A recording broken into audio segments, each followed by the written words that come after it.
이번엔 이재명 후보가 상대는 윤석열이다라고 지목을 했는데 국민의힘의 경선 분위기가 뜨겁습니다. 어제 토론회에서 뜨거웠습니다. 특히 홍준표, 윤석열 두 후보 간의 작게 공방을 홍 후보가 계속해서 이어가고 있습니다. 작게 5015가 발동이 되면 대통령으로서 제일 먼저 무엇을 해야 됩니까? 글쎄요.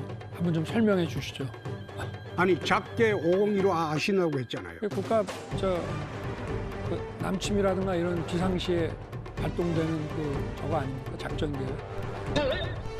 그게 아니고 네. 작게 5015라는 것은 한미연합사령부가 네. 전시의 네. 대북 계획입니다. 이 굉장히 중요한 문제예요. 그래서 저는 제가 대통령이라면 일단 미국 대통령과 먼저 통화를 하겠습니다. 작게 5015 되면 미국 대통령하고 이미 협의가 끝난 거예요. 그제 토론 어제 페이스북 등에서도 논란을 이어가고요.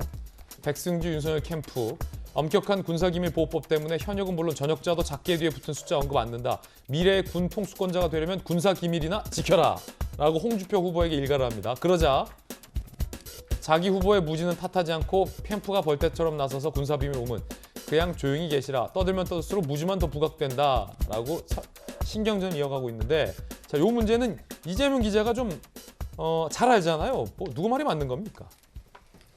뭐 작전계획 5015는 분명히 뭐 국가의 1급 비밀이죠. 1급, 2급 비밀로 취급되고 있기 때문에 국가 비밀은 틀림없고 그렇기 때문에 그 세부 내용을 공개해서는 안 되죠. 물론 언론에서도 이제 유사, 그러니까 침략 상황을 염두에 둔 작계라는 정도를 보고하는 거 이제 그 언론에서 얘기하는 거지 그 세부 내용을 공개한 건 아니기 때문에. 근데 전 다만 그제 저 토론을 보면서 질문을 했을 때 이렇게 질문하죠. 홍준표 대표가 작게 5015가 실행되고 나면 대통령이 가장 먼저 뭘 해야 되냐.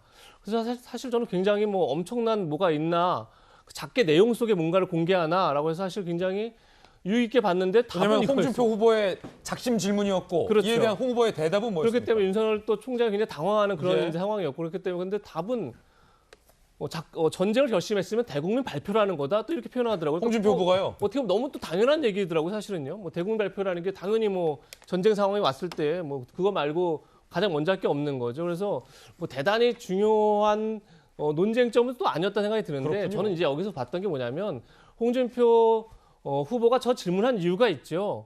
결국 윤 전 총장에게 당신이 어떤 군사 안보, 외교 이런 데 경험이 없지 않느냐 이제 이런 걸 강조하고 싶었던 것 같은데 사실 내가 볼 때 뭐 질문의 포인트도 별로 그렇게 적절하지는 않았던 것 같고 전 거기에서 그러면서 또 홍준표 대표가 얘기를 하죠. 공부를 더 해야 될 것 같다 이렇게 얘기를 하는데 저 한편 또 어떤 생각 들었냐면 이제 홍준표 대표 질문도 좀 부적절했던 것 같고 전 윤 전 총장도 답변이 뭐 공부를 더 해야죠 뭐 이런 식의 답변이었는데 만약에 저에게 그런 질문이 왔다면 사실 저 전쟁 상황이라는 건 그야말로 운명적 결단 아니겠습니까? 그야말로 국가의 명운을 결단인데 저걸 뭐 공부해서 알고 뭐 작게 내용을 알아야 뭐 결단하고 이런 문제가 아닌 거죠. 사실은 굉장히 어떻게 보면 그야말로 국가의 명운을 건 결단을 하는 이제 지도자의 모습을 보여주는 건데 저것이 공부해서 가능하겠습니까?